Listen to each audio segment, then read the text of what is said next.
Eu sei que muita gente acredita que honestidade é sempre a melhor política, que a verdade liberta, que transparência constrói confiança, e talvez essas pessoas estejam certas na maior parte do tempo. Mas existem momentos na vida em que um segredo bem guardado pode ensinar mais sobre o caráter humano do que 1000 conversas francas. E foi exatamente isso que descobri numa noite de sábado, sentada numa mansão da Zona Sul de São Paulo, fingindo ser alguém que nunca fui.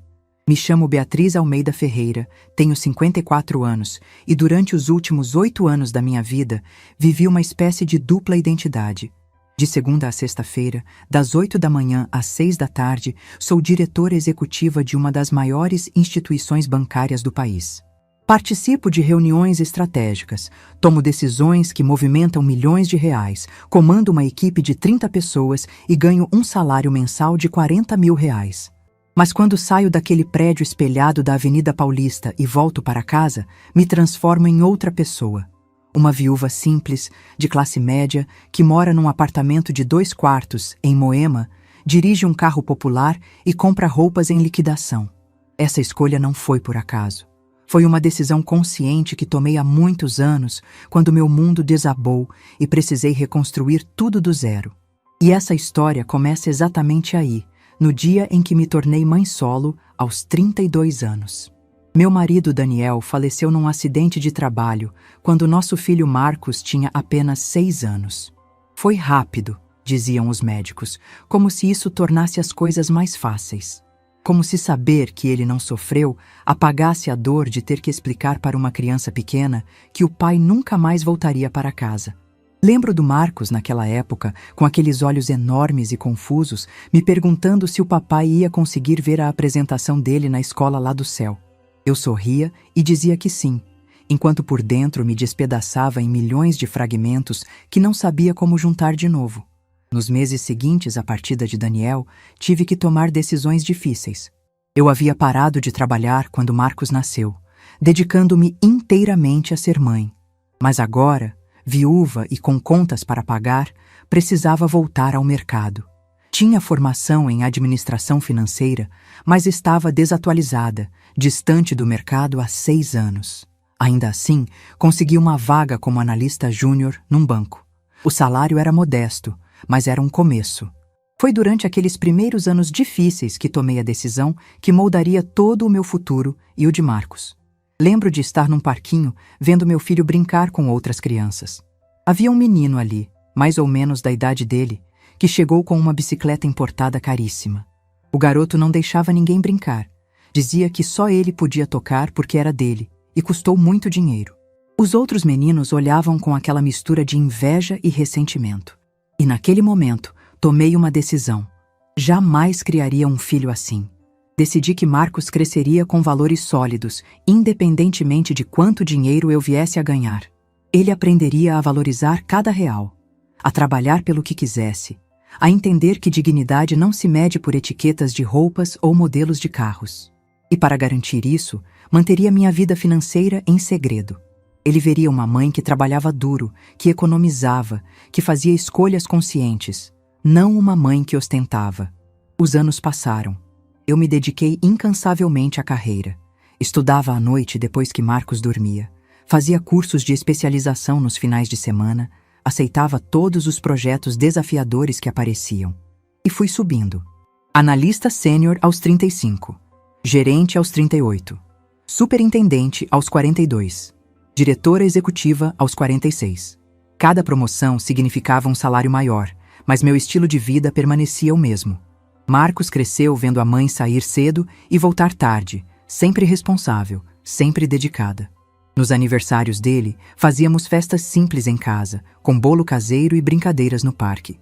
Quando ele queria algo caro, eu dizia que precisávamos economizar, e ele aprendia a juntar mesada, a esperar, a valorizar. Nunca soube que eu poderia comprar aquilo 10 vezes e ainda sobraria dinheiro. E essa ignorância o moldou no homem íntegro que se tornou. Quando Marcos entrou na faculdade de administração, senti um orgulho imenso. Ele conseguiu uma bolsa parcial e trabalhava meio período para ajudar com os custos. Eu poderia ter pago tudo facilmente, mas deixei que ele lutasse, que se esforçasse, que sentisse o gosto da conquista própria. Na formatura dele, aos 24 anos, chorei de emoção vendo aquele homem que eu havia criado sozinha, forte, humilde e determinado. Foi aos 26 anos que Marcos conheceu Simone. Eles se encontraram numa festa da empresa onde ele trabalhava como analista de logística. Simone era assistente executiva do diretor, uma moça bonita, educada, de família bem estabelecida. Quando Marcos me apresentou a ela, na primeira vez que jantaram lá em casa, percebi imediatamente a diferença entre nossos mundos. Simone chegou com um buquê de flores caríssimo e uma garrafa de vinho que provavelmente custou mais que meu supermercado do mês. Usava roupas de grife, discretas, mas claramente caras. Tinha aquele jeito delicado de quem sempre teve tudo, de quem nunca precisou lutar por nada. Mas era gentil comigo. Elogiou meu apartamento simples, meu jantar caseiro, e parecia genuinamente interessada em conhecer a família do namorado. O problema não era Simone. Ela era, na essência, uma boa moça. O problema eram os pais dela. Conheci Verônica e Francisco num almoço que eles organizaram para unir as famílias, quando o noivado foi anunciado. Foi num restaurante caríssimo na Zona Sul, daqueles em que o cardápio não tem preço e o garçom praticamente se curva ao te servir. Cheguei no meu carro popular, de roupa simples mas limpa, e quando entrei no restaurante, senti todos os olhares. Eu estava deslocada ali, e eles sabiam disso.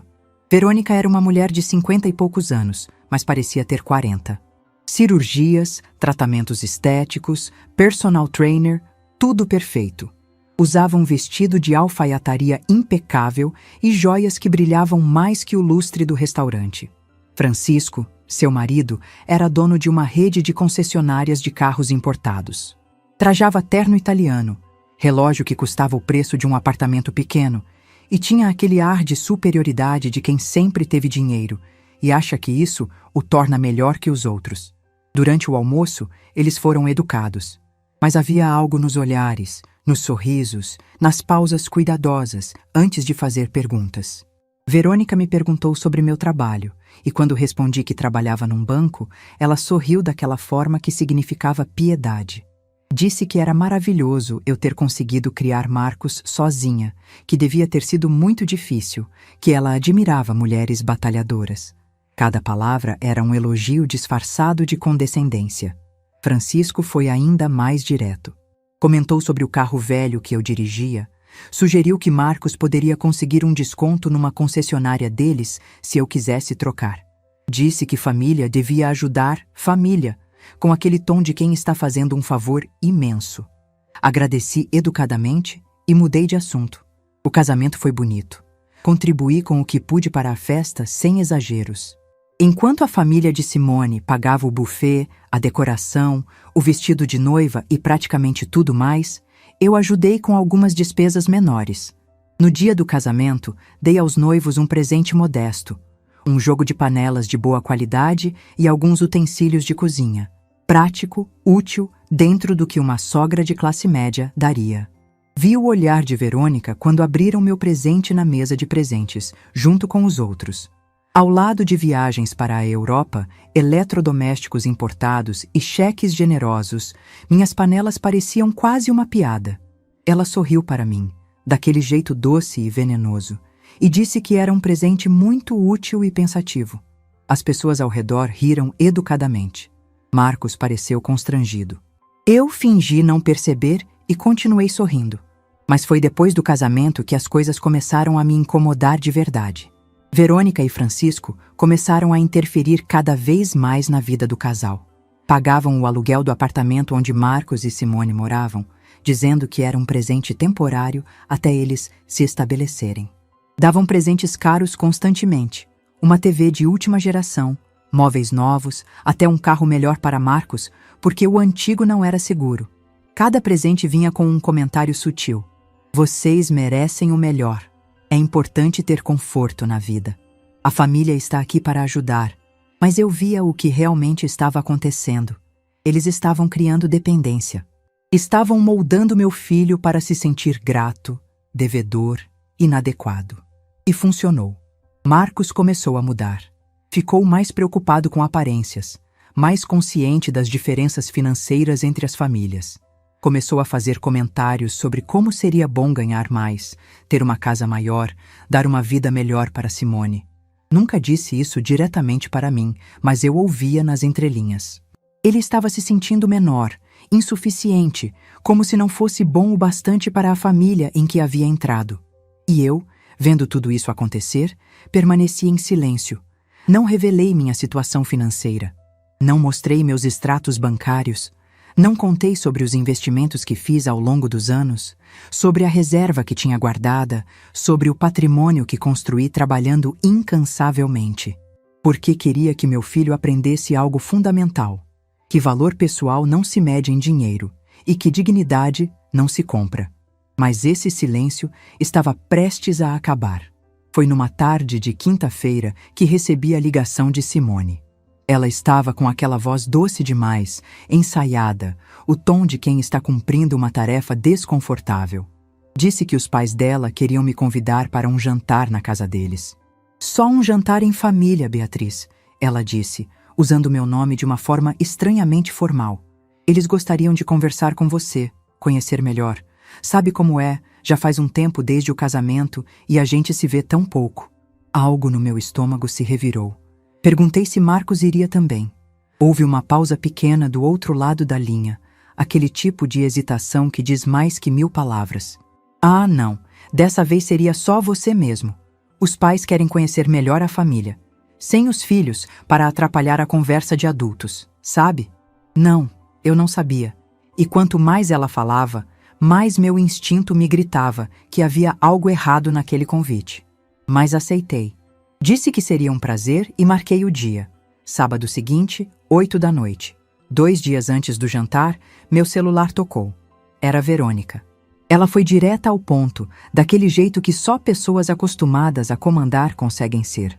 Disse que estava muito feliz por eu ter aceitado o convite, que seria uma noite importante, que gostariam de conversar sobre o futuro de Marcos e Simone. Que era importante a gente estar alinhada como família, que certas conversas precisavam ser tidas entre adultos responsáveis. Quando desliguei o telefone, fiquei parada por longos minutos olhando para a cidade, através da janela do meu apartamento. O sol estava se pondo, tingindo os prédios de laranja e rosa. E foi ali, naquele silêncio do fim de tarde, que tomei uma decisão. Eu iria ao jantar. Mas não como Beatriz Almeida Ferreira, diretora executiva.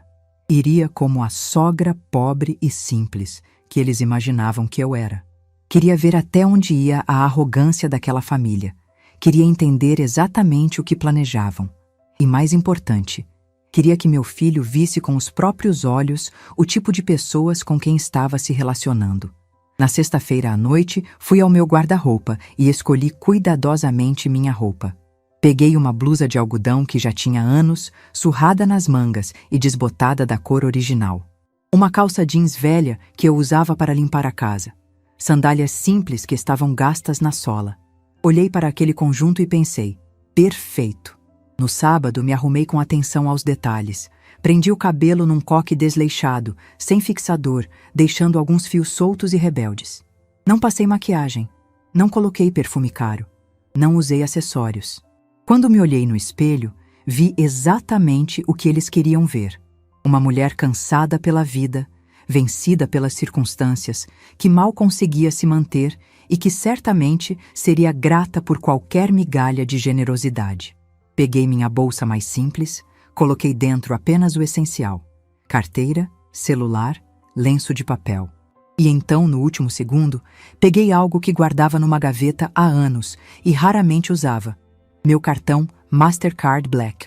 Coloquei no fundo da carteira, entre outros cartões comuns, onde ninguém veria a menos que eu quisesse mostrar. Dirigi até a mansão deles às 7h45, chegando deliberadamente 15 minutos mais cedo. Queria observar a casa, sentir o ambiente, me preparar mentalmente para o que viria. A casa era imensa, cercada por muros altos e portões eletrônicos, jardins perfeitamente cuidados, iluminação estratégica, 3 carros importados estacionados na garagem à vista. Era o tipo de casa que grita dinheiro antes mesmo de você entrar. Toquei a campainha exatamente às 8 horas. Um mordomo abriu a porta. Sim, um mordomo de verdade, de uniforme e tudo. Ele me olhou de cima a baixo com aquela surpresa mal disfarçada de quem não esperava aquele tipo de visita naquela casa. Disse meu nome e ele me conduziu até a sala de jantar. A sala era tudo o que eu esperava. Enorme, decorada com móveis caros que pareciam mais peças de museu que coisas funcionais. Um lustre de cristal pendurado no teto alto, quadros nas paredes que provavelmente custaram o preço de um carro, uma mesa de jantar que comportava facilmente 12 pessoas. E no centro de tudo, Verônica e Francisco, impecáveis como sempre. Verônica usava um vestido longo de seda, azul marinho, com um colar de pérolas que devia ser herança de família. Francisco estava de calça social e camisa de linho, sem gravata, mas com abotoaduras de ouro. Eles me receberam com sorrisos largos, abraços que não significavam nada e aquela efusividade falsa de quem está cumprindo um papel social. «Beatriz, que alegria ter você aqui!» disse Verônica, me abraçando de um jeito que nossos corpos mal se tocavam. «Você encontrou o endereço fácil? Imaginei que talvez fosse complicado vindo de Moema.» «Tranquilo, Verônica. Obrigada pelo convite», respondi, mantendo minha voz suave e humilde. «Venha, venha, sente-se.» Francisco me conduziu até a mesa, puxando uma cadeira para mim com cavalheirismo exagerado. «Prepare-se para uma noite especial.» O chefe preparou um menu maravilhoso. Chefe. Claro que tinha um chefe. Porque cozinhar a própria comida seria muito comum para pessoas como eles. E foi assim, sentada naquela sala de jantar que parecia cenário de filme, olhando para aquele casal que praticamente transbordava ostentação, que percebi. Essa seria a noite que mudaria tudo. A noite em que eu finalmente mostraria que dinheiro não compra caráter, não compra classe e definitivamente não compra o meu silêncio. Eles não sabiam, mas estavam prestes a descobrir quem realmente era a sogra pobre que tanto subestimaram. Enquanto o garçom servia água nas taças de cristal e Verônica comentava sobre o vinho francês que haviam escolhido especialmente para a ocasião, minha mente voltou no tempo. Voltou para aqueles primeiros meses depois que Daniel se foi, quando tudo parecia impossível e cada dia era uma batalha para simplesmente continuar existindo. Eu tinha 32 anos quando me vi viúva. 32 anos e um filho de 6 que ainda acreditava que o pai voltaria a qualquer momento. As primeiras semanas foram as mais difíceis.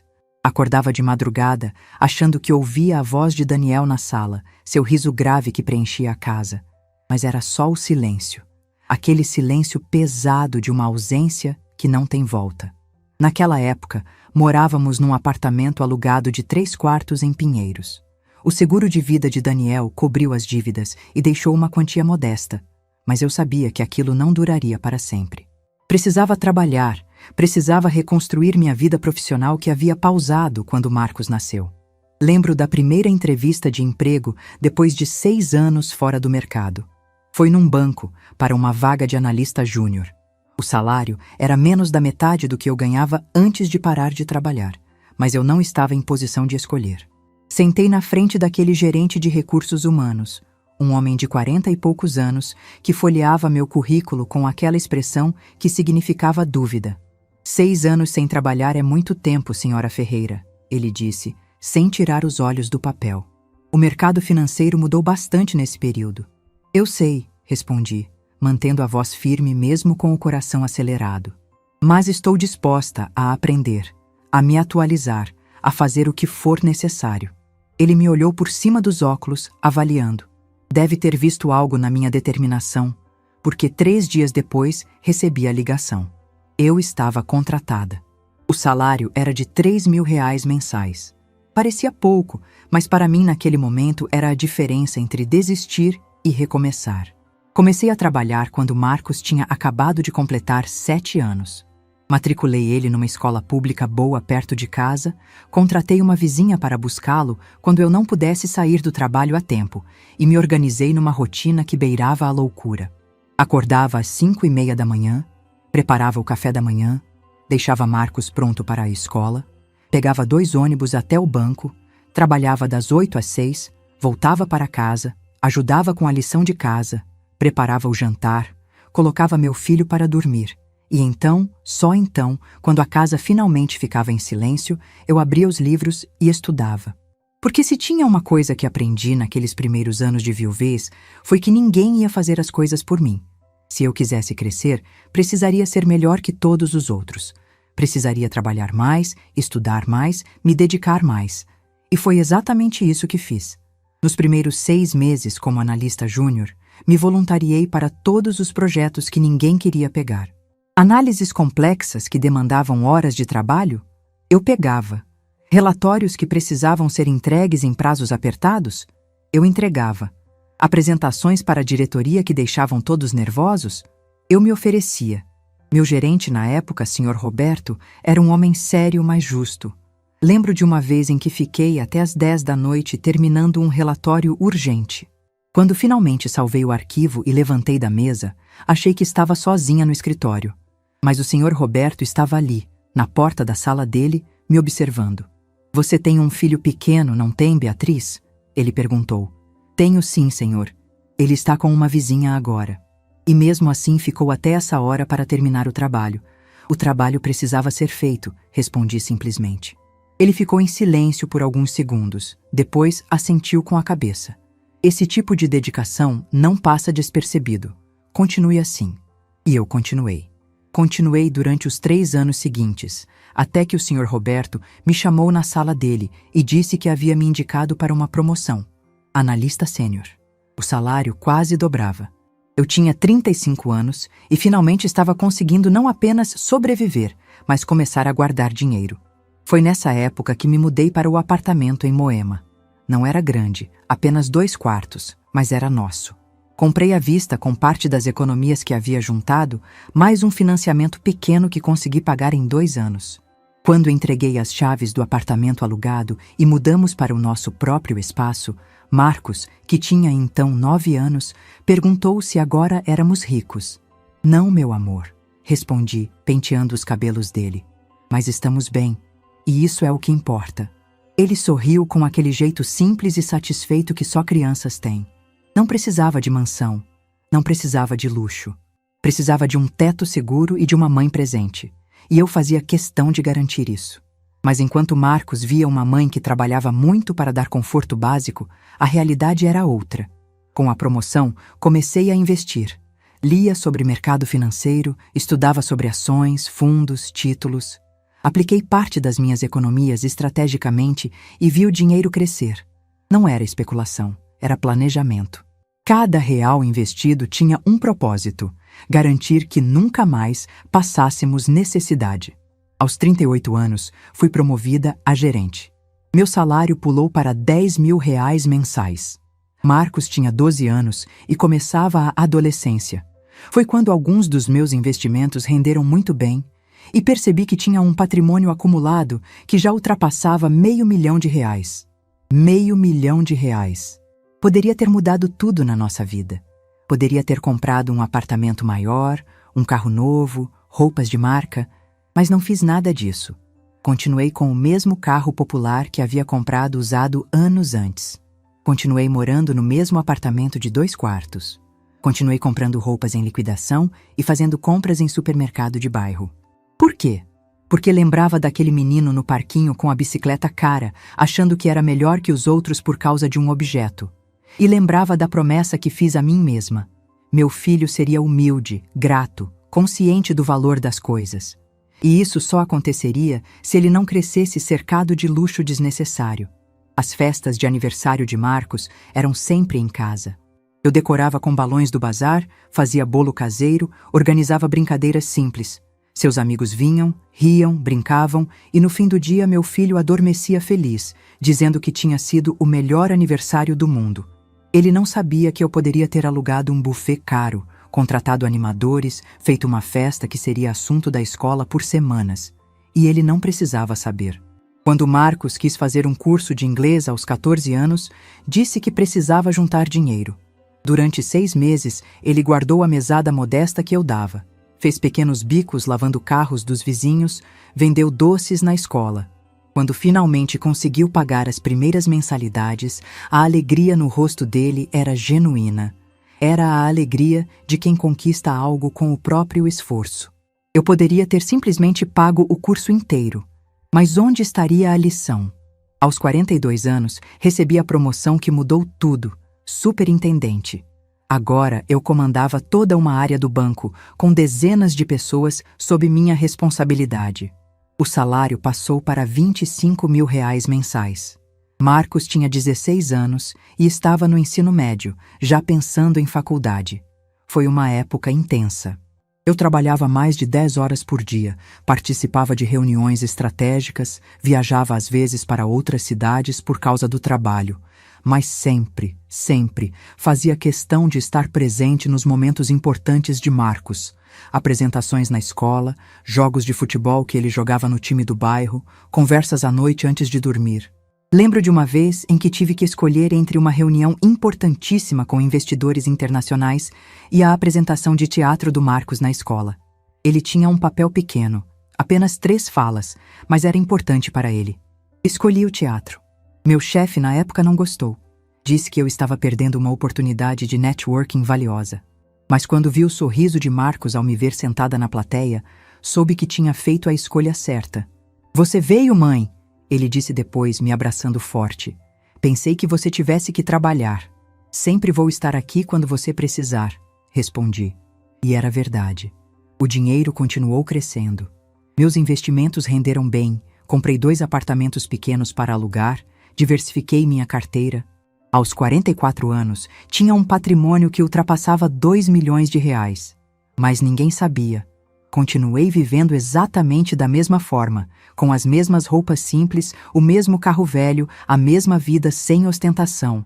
Quando Marcos entrou na faculdade de administração aos 18 anos, ficou radiante por ter conseguido uma bolsa parcial. O restante das mensalidades ele pagava trabalhando meio período numa empresa de logística como assistente administrativo. Ele chegava em casa cansado, mas orgulhoso. Dizia que estava aprendendo muito, que estava construindo seu próprio caminho. Eu poderia ter revelado que tinha condições de pagar, não apenas a faculdade dele, mas de comprar um apartamento para ele morar sozinho, um carro novo, tudo o que ele quisesse. Mas não revelei, porque ele precisava sentir o gosto da conquista própria, do suor que vale a pena, da dignidade que vem do trabalho honesto. Aos 46 anos, recebi a ligação que coroou toda a minha trajetória. O diretor-presidente do banco me chamou na sala dele e ofereceu a posição de diretora executiva. Era o topo da hierarquia, uma das posições mais altas que alguém poderia alcançar.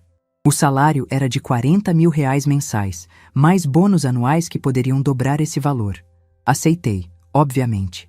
Mas quando cheguei em casa naquele dia e Marcos me perguntou como tinha sido o dia de trabalho, respondi apenas que tinha sido bom, movimentado como sempre. Não contei sobre a promoção, não contei sobre o salário, não contei sobre a conquista que representava aquele momento. Por quê? Porque naquele ponto da minha vida, eu já havia entendido algo fundamental. Quanto mais dinheiro você tem, mais as pessoas mudam ao seu redor. E eu não queria que meu filho me olhasse diferente. Não queria que ele me tratasse com aquela reverência falsa que as pessoas têm com os ricos. Queria continuar sendo simplesmente a mãe dele, a mulher que trabalhou duro, que fez o melhor que pôde, que estava sempre ali. Os anos seguintes foram de estabilidade e crescimento silencioso. Continuei vivendo modestamente enquanto meu patrimônio crescia. Continuei sendo a Beatriz simples de Moema, enquanto comandava decisões financeiras que movimentavam milhões de reais. Era como ter 2 vidas paralelas, e eu transitava entre elas com facilidade. Mas então Marcos conheceu Simone. E pela primeira vez em todos aqueles anos, minha escolha de manter segredo sobre minha situação financeira foi testada de verdade. Simone vinha de um mundo que eu conhecia profissionalmente, mas evitava pessoalmente. O mundo onde dinheiro é sinônimo de status, onde ostentação é prova de sucesso, onde as pessoas são medidas pelo que possuem e não pelo que são.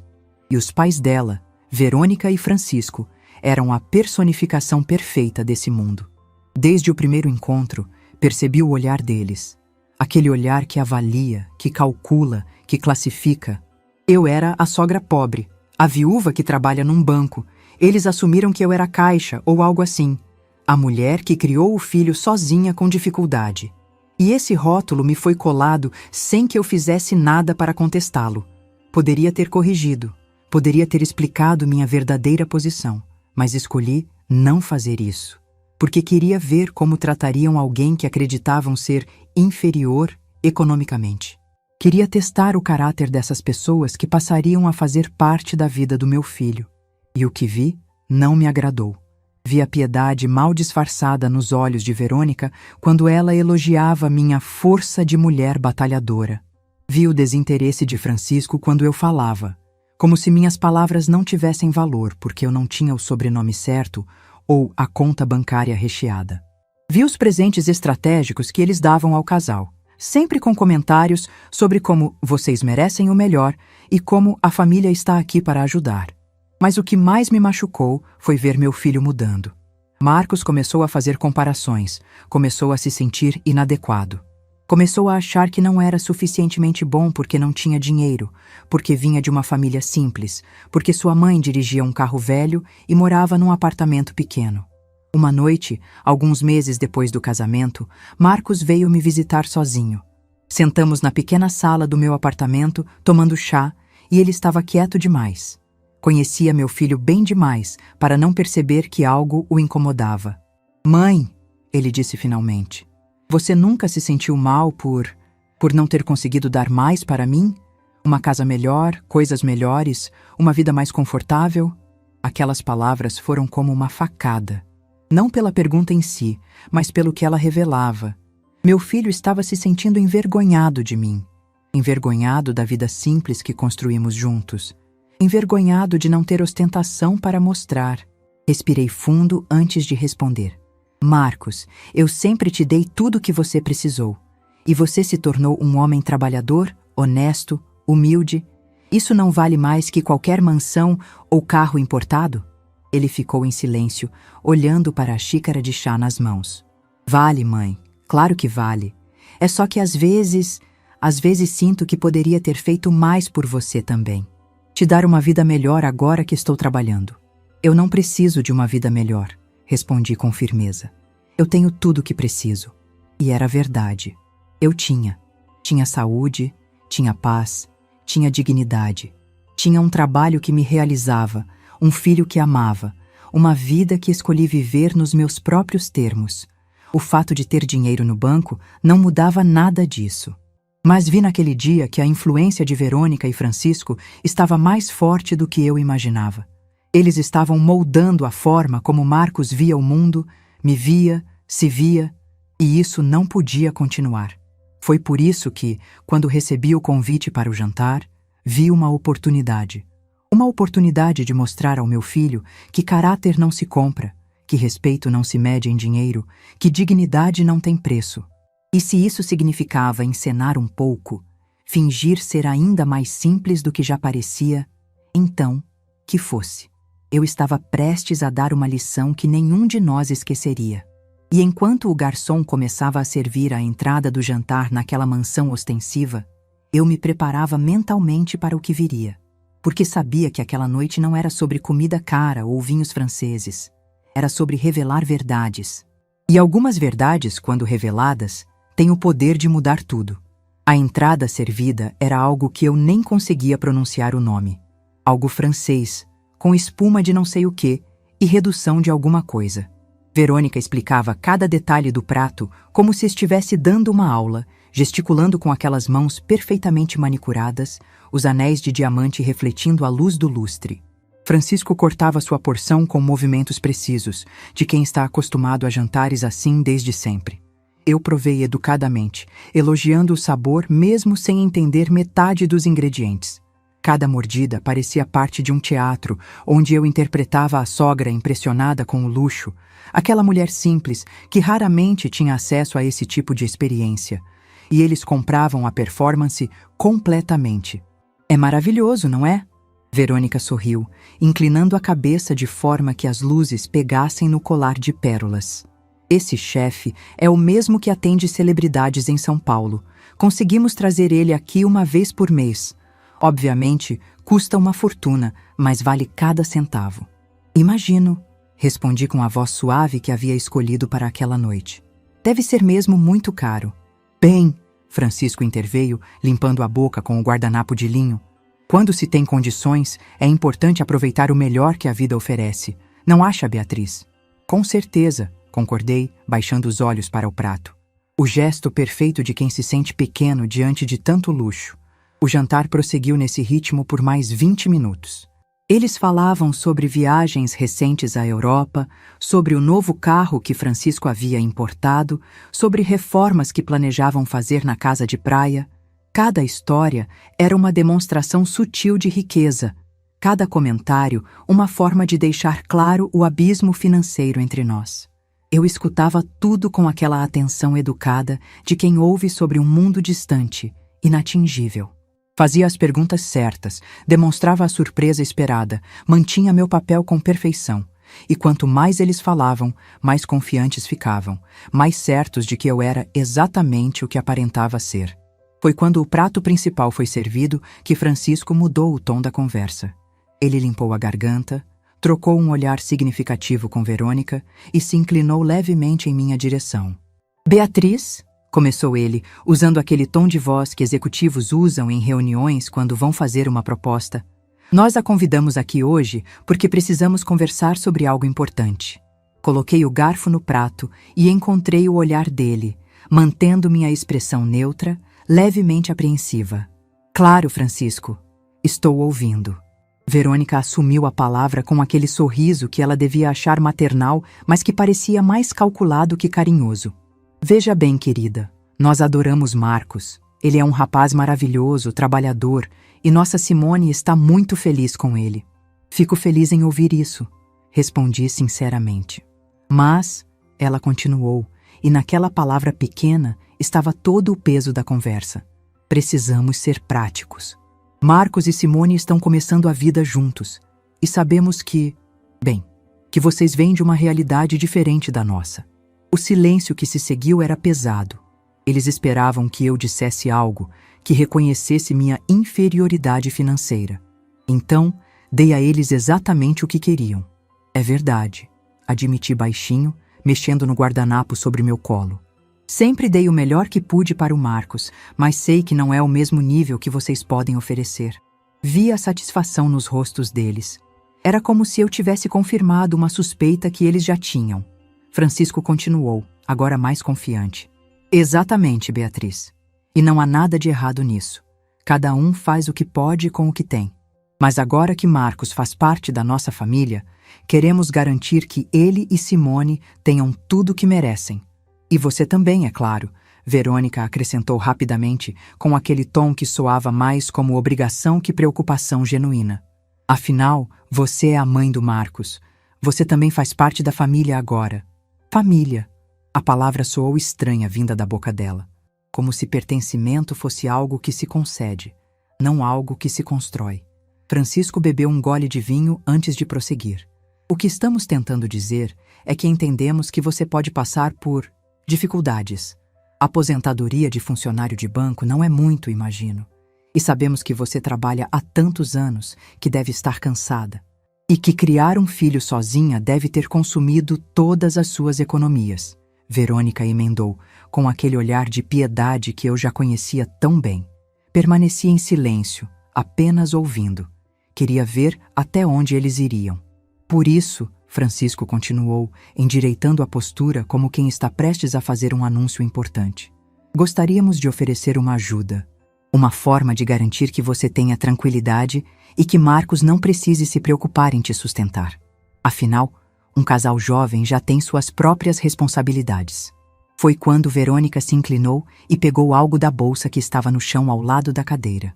Um envelope branco, comum, mas que na mão dela parecia pesar toneladas. Ela o colocou sobre a mesa, entre meu prato e o dela, com um movimento quase cerimonial. Este é nosso presente para você, Beatriz, ela disse com um sorriso largo. Um gesto de família. Olhei para o envelope sem tocá-lo. Não entendo. Francisco tomou a palavra, com aquele tom de quem explica algo óbvio para uma criança. São R$700, uma contribuição mensal que queremos fazer para você. Assim você pode ter um pouco mais de conforto, talvez se aposentar mais cedo, não ser um peso para o Marcos.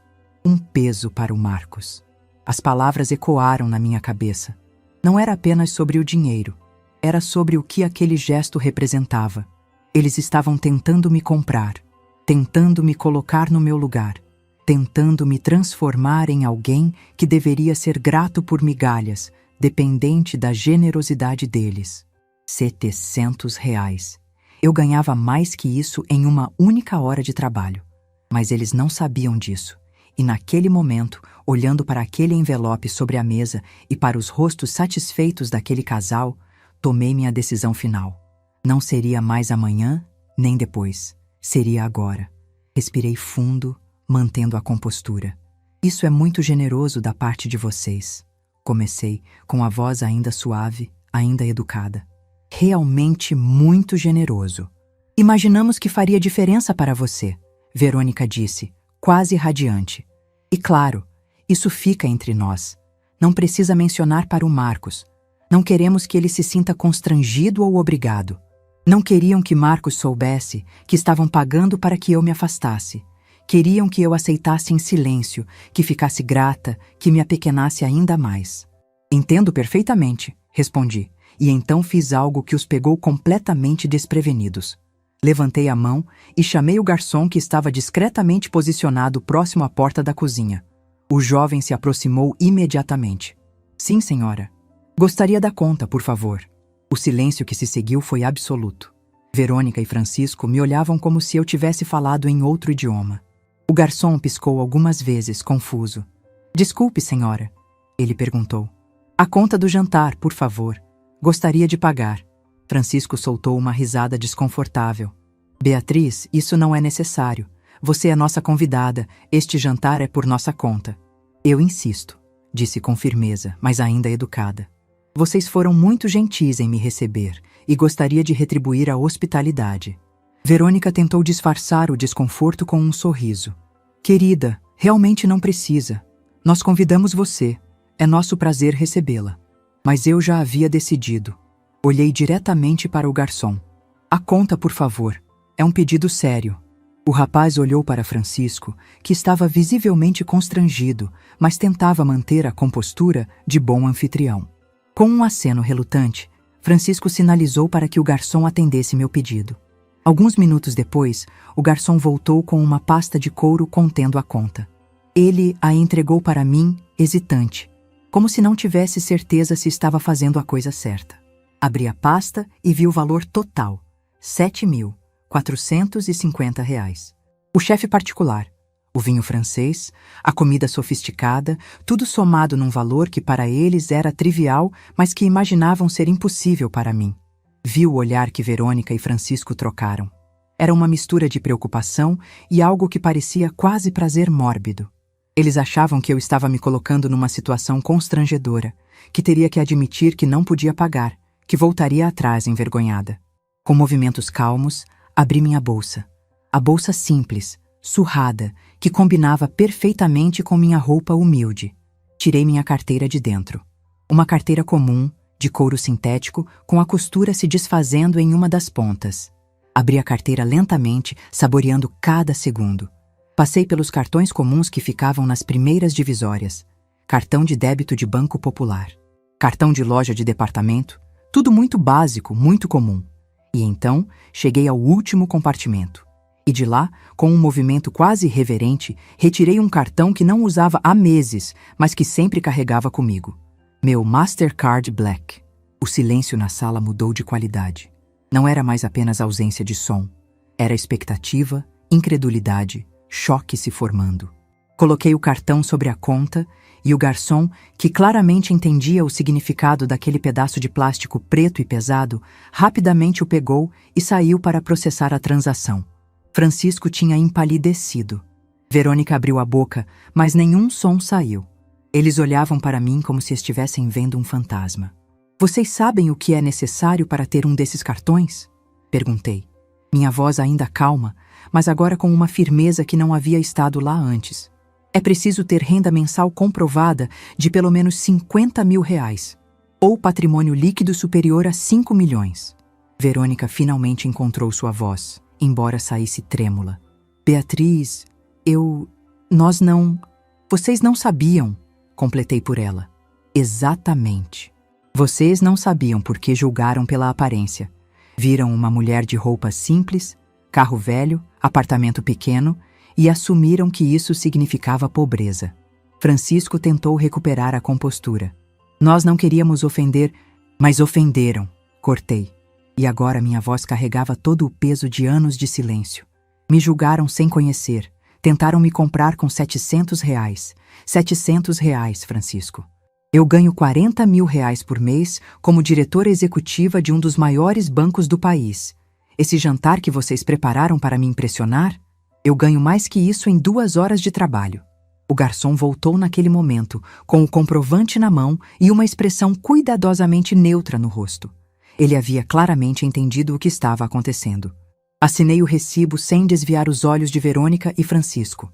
Durante 8 anos, continuei, escolhi viver de forma simples, não porque preciso, mas porque acredito que caráter não se constrói com ostentação. Criei meu filho para valorizar trabalho, humildade, integridade. E funcionou. Marcos é um homem bom exatamente porque não cresceu cercado de luxo desnecessário. Verônica tinha lágrimas nos olhos agora, mas não eram de tristeza.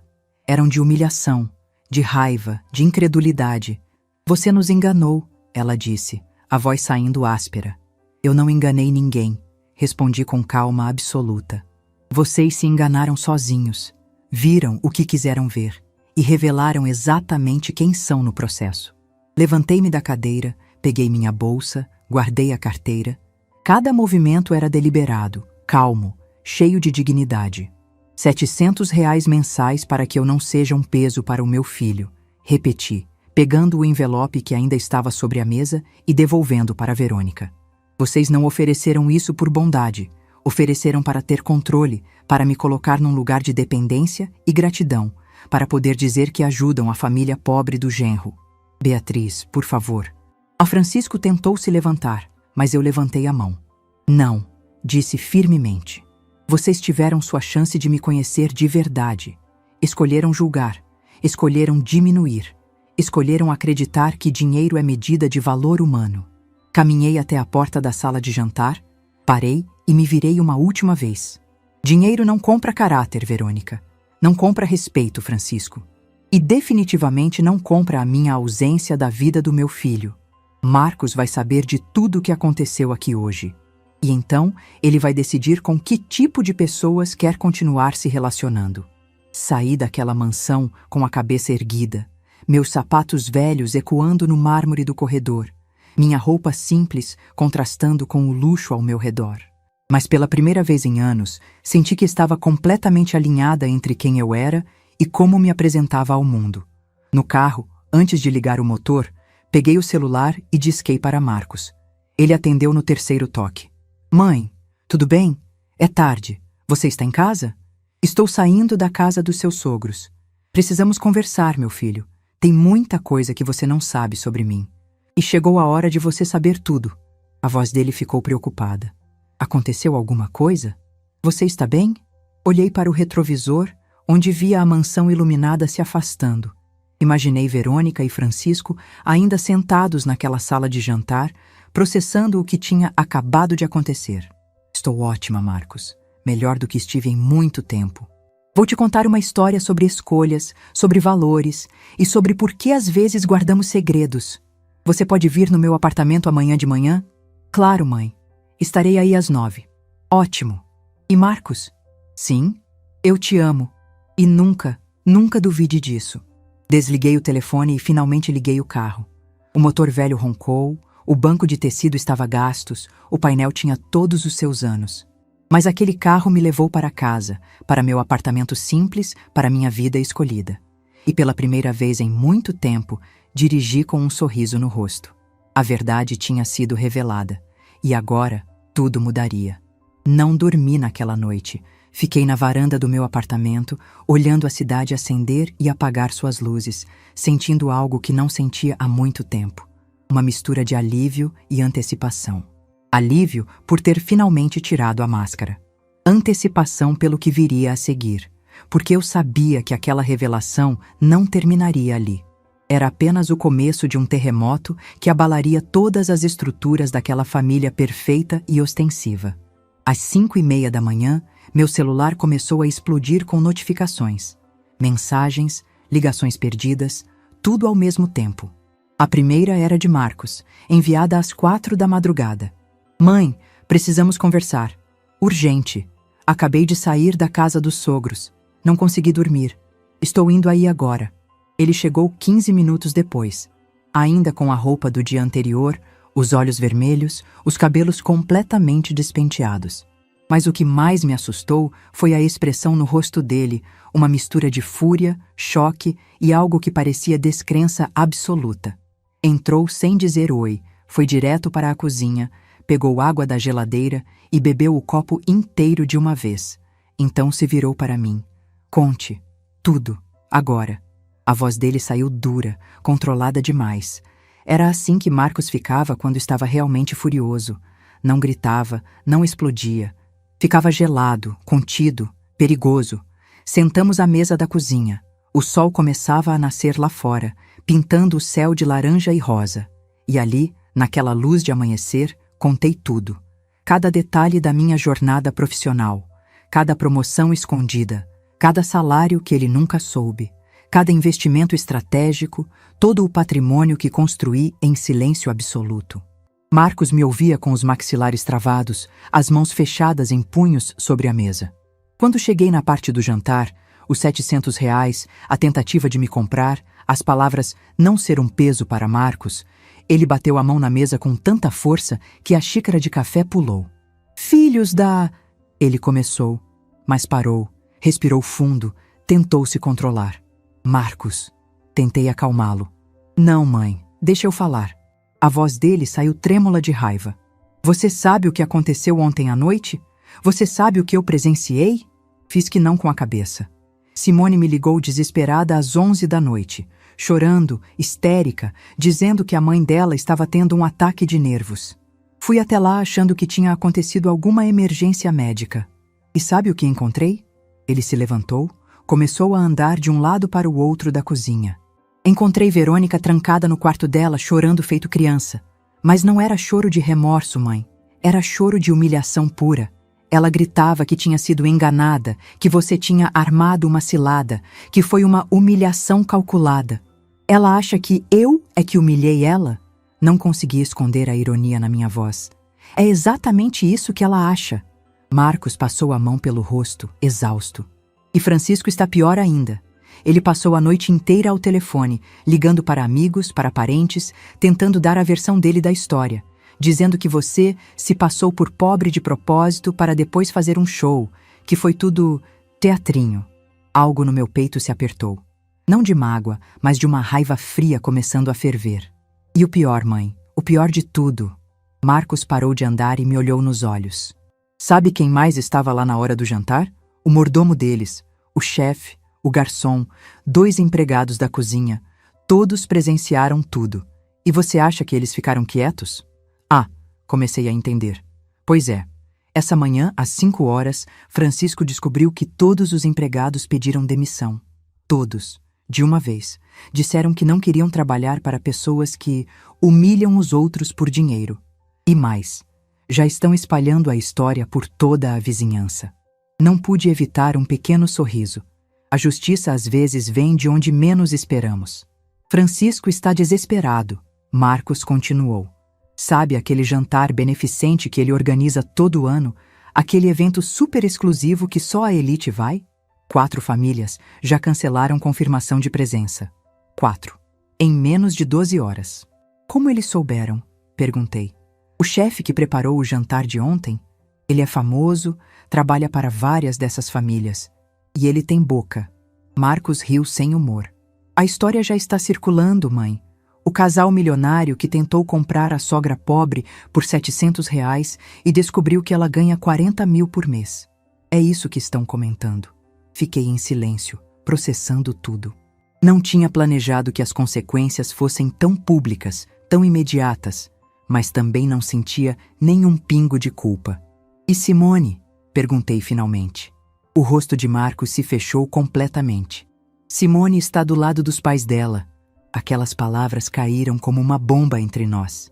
Ela disse que você foi cruel, que podia ter revelado a verdade de forma mais elegante, que você humilhou os pais dela de propósito. Ele soltou o ar pelos dentes. Eu falei para ela que os pais dela tentaram te comprar, que ofereceram uma mesada ridícula para você se afastar de mim. E sabe o que ela respondeu? Esperei. Ela disse. Mas as intenções deles eram boas. Eles queriam ajudar. Ajudar. Marcos praticamente cuspiu a palavra. Como se oferecer R$ 700 para alguém desaparecer fosse ajuda. Marcos, ela cresceu num ambiente onde dinheiro é usado assim. Como controle, como poder. É difícil para ela enxergar diferente. Não, não. Ele balançou a cabeça veementemente. Não vem com essa, mãe. Não me peça para ter empatia com quem atacou você. Não agora. Vi lágrimas nos olhos do meu filho e meu coração se partiu um pouco. Sabe o que mais me mata? Ele disse, a voz embargada. É que durante todo esse tempo eu estava me sentindo inferior, me sentindo menos, achando que não era bom o bastante para aquela família.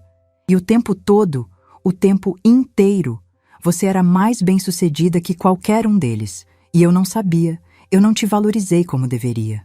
Não é sobre isso, comecei. É sim. Ele bateu de novo na mesa, mas dessa vez com menos força, mais desespero. É sobre isso sim. Você me criou sozinha, construiu um império do zero e eu fiquei lá ouvindo aquelas pessoas dizerem que você era coitada, que tinha uma vida difícil, que eu tinha que cuidar de você porque você não tinha mais ninguém. E eu comprei.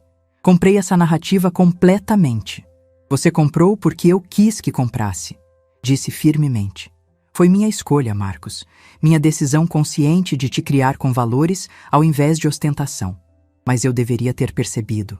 Ele insistiu. Deveria ter questionado, ter te valorizado mais. Pare. Levantei e segurei os ombros dele, forçando-o a me olhar nos olhos. Pare de se culpar. Você é exatamente o homem que eu queria que fosse. Humilde, trabalhador, com os pés no chão. Isso não mudaria se você soubesse da minha conta bancária. Essa foi a lição toda. Ele me abraçou então, forte, desesperado, como quando era criança e tinha pesadelos. E nós ficamos ali, no meio da cozinha, enquanto o sol terminava de nascer lá fora. Eu não sei se consigo continuar casado com ela, ele sussurrou no meu ouvido. Não sei se consigo olhar para Simone sem ver a arrogância dos pais dela refletida nela. Não tome decisões agora, aconselhei suavemente. Dá um tempo, deixa a poeira baixar. Ele assentiu, mas eu sabia que algo tinha se quebrado no casamento dele, e talvez precisasse quebrar mesmo. Nos dias seguintes, a situação só piorou. As mensagens começaram a chegar, uma atrás da outra. Verônica, 11h23. Beatriz, precisamos conversar como adultas. O que você fez foi cruel e desnecessário. Minhas intenções eram genuínas. Verônica, 14h37. Você não tem ideia do estrago que causou. As pessoas estão falando, julgando, nos condenando, tudo por causa do seu teatrinho. Verônica, 18h52. Pelo menos tenha a decência de ligar e conversarmos. Você deve isso a Simone. Eu não respondi nenhuma. Bloqueei o número dela depois da terceira mensagem. Francisco tentou uma abordagem diferente. Me ligou do escritório dele. Senhora Beatriz, a voz saiu formal, empresarial, como se estivéssemos numa negociação de negócios. Acredito que podemos resolver essa situação de forma civilizada. Estou disposto a esquecer o ocorrido se concordarmos em manter essa situação em sigilo. Sigilo, repeti, quase rindo. Seus próprios empregados já contaram para meio mundo. Exatamente por isso, ele continuou, e eu ouvi o desespero mal disfarçado. Precisamos de um controle de danos. Se você concordar em dizer que houve um mal-entendido, que foi uma brincadeira que saiu do controle, eu posso. Você pode o quê, Francisco? Me pagar para mentir? Assim como tentou me pagar para desaparecer? Silêncio do outro lado da linha. Não ligue mais para mim, disse calmamente e desliguei. Bloqueei o número dele também, mas foi a ligação de uma pessoa que eu não esperava que realmente me surpreendeu. Era Teresa, uma mulher que conhecia em eventos da igreja e que casualmente era amiga de Verônica. Beatriz, querida. ela disse com aquele tom de quem está morrendo de curiosidade, mas finge preocupação. Soube do acontecido. Que situação terrível, não? Terrível para quem, Teresa? Bem, para todos, imagino. Mas vim te dizer que você tem razão em se defender. A Verônica sempre foi, como posso dizer, um pouco pretensiosa demais. E ali estava, a confirmação de que a história tinha vazado completamente e que Verônica estava perdendo aliados. Estou apenas contando isso, Teresa continuou, porque acho importante você saber que nem todos do nosso círculo social pensam como eles. Muitos de nós achamos admirável você ter construído sua vida sozinha e ter mantido a humildade. Aquilo era vingança social em tempo real, e eu não havia movido um dedo para causar. Eles haviam cavado a própria cova. Uma semana depois do jantar, Marcos apareceu no meu apartamento novamente. Dessa vez estava mais calmo, mas a exaustão era visível nos olhos dele. Mudei para um hotel, ele disse sem rodeios. Não estou conseguindo ficar no mesmo espaço que Simone agora. Meu coração se apertou. Sinto muito, meu filho. Não sinta. Ele se sentou no sofá com um suspiro pesado. Isso precisava acontecer. Percebi algo nessa semana. Durante todo o nosso casamento, eu estava tentando me encaixar no mundo deles. Tentando ser o que eles esperavam. Provar que era bom o bastante. Mas nunca seria. Porque não é sobre ser bom o bastante. É sobre ter o sobrenome certo, a conta bancária certa, aparecer na capa das revistas certas. E Simone? Perguntei suavemente. Simone não consegue ver o que os pais dela fizeram de errado. Ele esfregou o rosto cansado. Ela me disse que todos fazem isso, que é assim que funciona entre famílias ricas, que eu estava sendo dramático. Dramático, mãe. Como se defender minha própria mãe fosse exagero. Talvez ela precise de tempo para processar. Ou talvez ela seja exatamente como os pais. A dor na voz dele era palpável. E talvez eu tenha me casado com a pessoa errada. Ficamos em silêncio por longos minutos. Eu queria consolá-lo, mas sabia que algumas dores precisam ser sentidas para serem superadas. Sabe o que é engraçado? Ele disse finalmente. Francisco perdeu 3 contratos essa semana. 3. Parceiros comerciais que simplesmente decidiram ir em outra direção. A reputação deles está caindo aos pedaços, e eles culpam você. Eu não fiz nada além de revelar quem sou. Exatamente. E foi isso que os destruiu, porque no mundo deles, aparência é tudo. E você provou que aparência não significa nada. 10 dias após o jantar, algo inesperado aconteceu. Encontrei Verônica no supermercado. Não foi casual dessa vez. Ela estava claramente me esperando, escondida entre as prateleiras de cereais. Quando me viu, veio em minha direção. Mas a Verônica que se aproximou não era a mesma mulher impecável do jantar. Os cabelos estavam menos arrumados, a maquiagem mais pesada, tentando esconder as olheiras. E nos olhos, aquela mistura de orgulho ferido e desespero mal contido. Beatriz, Verônica. Ficamos frente a frente, separadas apenas pelo meu carrinho de compras. Você destruiu minha família, ela disse. A voz saindo baixa, mas carregada de veneno. Não, corrigi com calma glacial. Você destruiu sua própria família quando tentou me comprar por R$700. Nós estávamos tentando ajudar, ela sibilou, olhando ao redor para ver se alguém estava ouvindo. Você poderia ter simplesmente dito quem era desde o início. Por que deveria? Para facilitar o julgamento de vocês? Para que pudessem decidir se eu era boa o suficiente para a família? Você nos fez passar vergonha. Lágrimas começaram a escorrer pelo rosto dela, manchando o rímel. Todo mundo está falando. Todo mundo. Meus amigos, meus sócios, as pessoas na academia, no clube. Todos sabem que tentamos dar esmola para uma mulher que ganha mais que meu marido. E de quem é a culpa, Verônica? Ela me olhou com ódio puro. Sua. É sua culpa por ter mentido, por ter se disfarçado, por ter armado essa situação toda. Eu não armei nada, disse com uma calma que contrastava com o desespero dela. Vocês julgaram, assumiram, diminuíram. Eu apenas revelei a verdade. Se a verdade os humilhou, talvez devessem repensar suas atitudes. Você não entende, ela praticamente gritou agora, sem se importar mais com quem ouvia.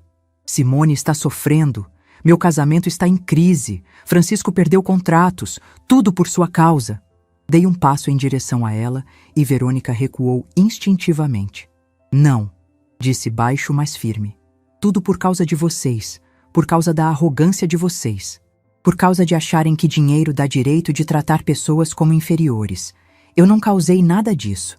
Apenas removi a máscara que eu usava. E ao fazer isso, revelei as máscaras de vocês também. Empurrei meu carrinho para passar por ela. Mas antes de me afastar completamente, parei e me virei. E Verônica, se Simone está sofrendo, não é porque eu revelei quem sou. É porque vocês revelaram quem são. E ela está tendo que decidir se quer continuar sendo como vocês. Deixei Verônica ali, chorando no meio do corredor do supermercado, sendo observada por outros clientes curiosos. E não senti nenhum pingo de culpa. 2 semanas e 3 dias após o jantar, Simone finalmente apareceu no meu apartamento. Sozinha, sem avisar. Toquei a campainha e quando abri a porta, levei um susto. Ela estava irreconhecível. Sem maquiagem, cabelos presos num rabo de cavalo simples, usando jeans e camiseta, roupa que nunca tinha visto nela antes. E nos olhos, uma vulnerabilidade crua que me desarmou completamente. "Posso entrar?" ela perguntou com voz pequena. Abri caminho. Ela entrou, olhou ao redor do meu apartamento simples, como se o estivesse vendo pela primeira vez de verdade. Sentamos na sala. O silêncio era denso, carregado. "Marcos não está mais morando comigo", ela disse finalmente. "Ele saiu faz 10 dias, está num hotel, não quer falar comigo além do estritamente necessário." Esperei. Não ia facilitar para ela. "Meus pais estão desmoronando", continuou, a voz tremendo. "Meu pai perdeu 5 contratos esse mês. 5. Clientes que trabalhavam com ele há anos simplesmente cortaram relações. Minha mãe não sai mais de casa, está tendo ataques de ansiedade, tomando remédios. E tudo isso por causa de... Escolha suas palavras com cuidado, Simone." Interrompi suavemente, mas com firmeza. Ela parou, engoliu em seco. "Por causa das escolhas deles", terminou finalmente. "Por causa do que eles fizeram com você." Assentir levemente, esperando que ela continuasse. "Eu passei 2 semanas defendendo meus pais. Dizendo que você tinha armado, que tinha sido cruel, que eles só queriam ajudar." Lágrimas começaram a escorrer. Mas então, conversei com o mordomo. O antigo mordomo, que trabalhou lá por 8 anos e pediu demissão no dia seguinte ao jantar. "E o que ele te disse?" "Disse que não era a primeira vez.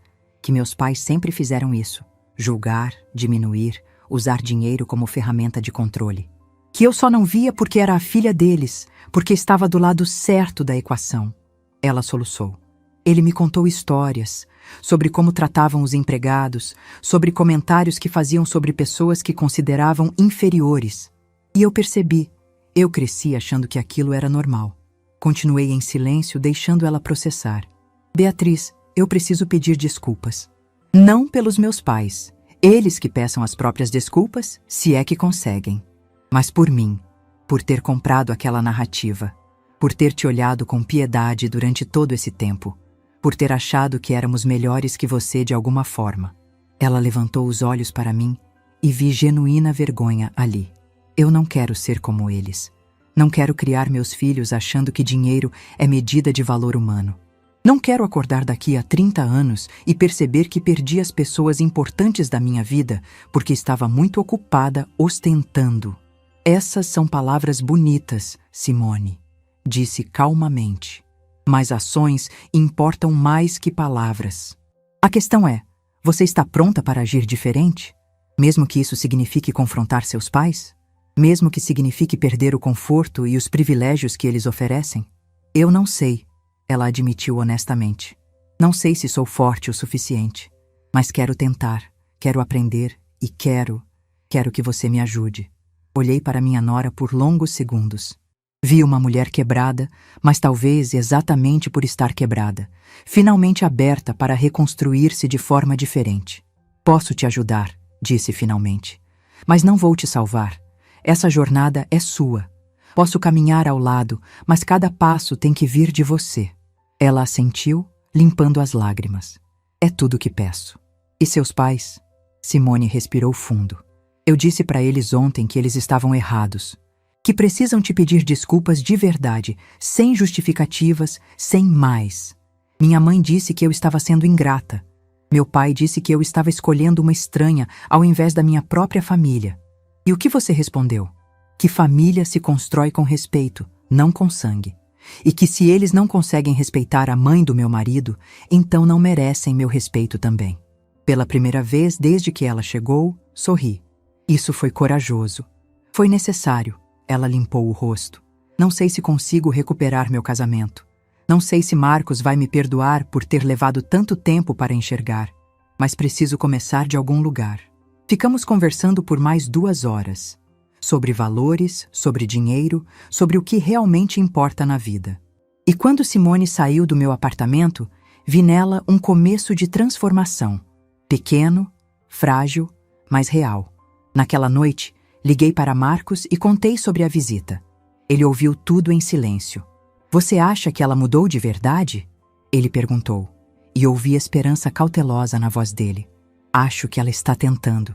E às vezes, a tentativa já é o primeiro passo. Eu ainda estou com raiva dela. Tem todo o direito de estar. Mas também ainda a amo. Eu sei, meu filho. Ele suspirou pelo telefone. Você acha que dá para consertar? Acho que depende do que vocês dois estão dispostos a reconstruir. E se estão dispostos a fazer isso em bases novas, mais sólidas, mais honestas. É difícil. As coisas que valem a pena geralmente são. Desliguei o telefone e fiquei na varanda, olhando para a cidade. 3 semanas desde aquele jantar. 3 semanas que mudaram tudo. Verônica e Francisco estavam colhendo as consequências da própria arrogância. A reputação deles estava manchada, contratos perdidos, amizades questionadas. E eu não havia feito nada além de existir autenticamente. Marcos estava aprendendo a estabelecer limites, a valorizar o que realmente importa, a não medir seu valor pela régua de outras pessoas. Simone estava tentando desaprender anos de condicionamento, tentando ser diferente da família que a criou. E eu estava finalmente livre. Livre da necessidade de esconder quem era. Livre da aprovação de pessoas que nunca mereceram minha consideração. Livre para ser Beatriz Almeida Ferreira completamente, sem máscaras, sem desculpas. A verdade tinha doído. Tinha abalado estruturas. Tinha forçado confrontos difíceis. Mas a verdade também tinha libertado. E essa liberdade, construída sobre dignidade e alto valor, era o verdadeiro luxo que eu havia conquistado. 6 meses se passaram desde aquele jantar que mudou tudo. Estou aqui, aos 54 anos, sentada na varanda do meu apartamento em Moema, olhando a cidade se acender com as luzes do entardecer, e percebo algo fundamental. Pela primeira vez em décadas, estou vivendo como realmente sou, sem máscaras, sem desculpas, sem a necessidade de provar nada a ninguém. Comprei roupas novas, mas mantive meu estilo discreto, apenas de melhor qualidade. Dirijo o carro que sempre tive direito como diretora executiva, um sedã confortável que não grita ostentação, mas também não esconde prosperidade. Não mudei de apartamento. Ainda amo meus 2 quartos, minha varanda, minha vista da cidade. Mas agora decoro do meu jeito, sem me preocupar com julgamentos. A diferença não está no que tenho, está em como me sinto sobre ter.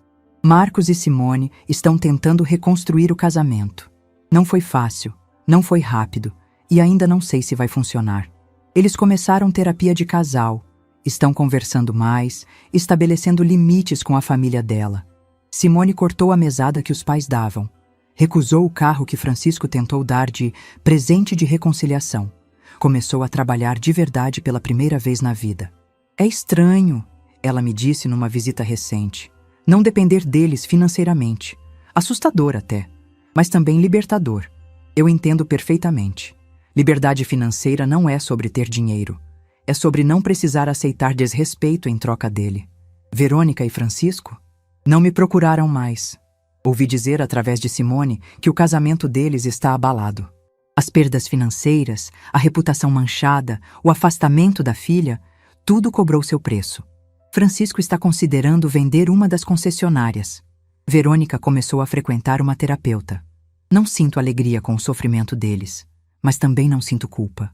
Eles fizeram escolhas, e escolhas têm consequências. Simples assim. O que mais mudou foi minha relação com Marcos. Agora conversamos sobre tudo: minha carreira, meus investimentos, minhas decisões financeiras. Ele me faz perguntas, pede conselhos, me vê como mentora além de mãe. E a admiração nos olhos dele não vem do dinheiro que tenho, mas da mulher que me tornei apesar de tudo. Você sempre foi minha heroína, mãe. Ele me disse no meu último aniversário. Mas agora entendo por quê. Não é porque você é forte. É porque você escolheu ser forte, mesmo quando poderia ter escolhido ser amarga. Essa frase me acompanha todos os dias. Também reconectei com antigas amigas, me permiti fazer novos círculos sociais, participar de eventos que antes evitava por medo de expor quem eu era. É curioso como gastamos energia escondendo nossa luz, achando que ela vai ofender quem está acostumado à escuridão. No trabalho, continuo a mesma profissional dedicada. Mas agora, quando jovens funcionárias me procuram pedindo conselhos sobre como equilibrar carreira e vida pessoal, conto minha história, a história completa. E vejo nos olhos delas a mesma coisa que vi no olhar de Simone. Esperança de que é possível ser bem-sucedida sem perder a essência.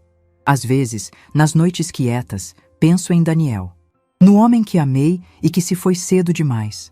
Penso em como ele ficaria orgulhoso do filho que criamos, da mulher que me tornei.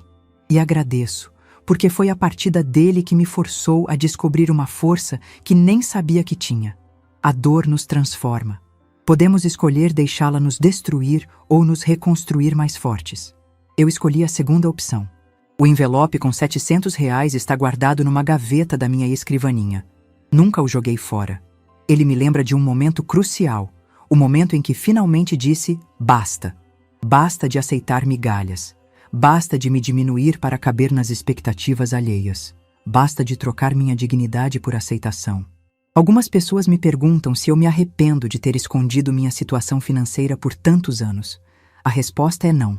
Cada ano de segredo teve um propósito. Marcos cresceu humilde, trabalhador, com os pés no chão. Ele sabe o valor das coisas porque precisou trabalhar por elas. E essa lição não tem preço. Outros me perguntam se não fui cruel em revelar a verdade daquela forma, naquele momento. E minha resposta é sempre a mesma. Eu não fui cruel. Fui honesta. A crueldade estava em tentar me comprar, em me ver como inferior, em usar dinheiro como ferramenta de controle.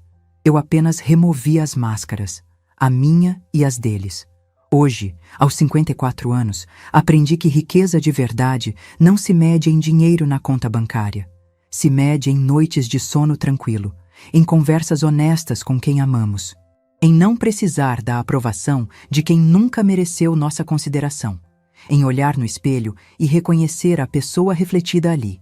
Tenho R$40 mil depositados na minha conta todo mês. Tenho investimentos que garantem meu futuro. Tenho patrimônio que construí com trabalho e dedicação. Mas minha verdadeira riqueza está na liberdade de escolher quem sou, como vivo e com quem compartilho minha vida. Continuo morando no meu apartamento de 2 quartos. Continuo comprando pão na padaria da esquina.